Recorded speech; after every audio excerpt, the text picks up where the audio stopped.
they're in a winnable but still contested place, right? We're hoping to give a final push because we have reach in these states. We have enough listeners in each of these places to make a big difference. Bo Hines, North Carolina's 13th Congressional District, will be with us later this hour. Next hour, back again, Kelly Shabaka, Senate candidate for Alaska.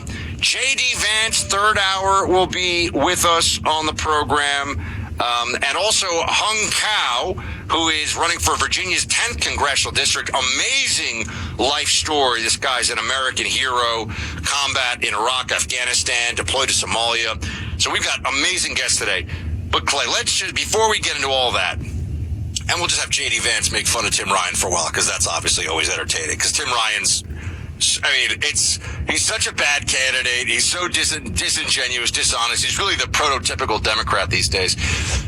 Biden's speech last night, it was as bad as we thought it was going to be.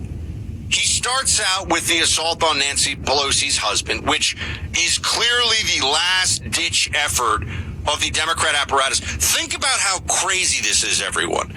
Some nudist illegal alien who, yes, has posted lots of conspiracy theories. You know, he posted Pizzagate or whatever. He also said that Jesus Christ is the Antichrist, okay? This guy is a lunatic. Because he attacks Paul Pelosi because he's a crazy person, people shouldn't vote against Democrats who have driven up the price of gas, food, left the border wide open, made our streets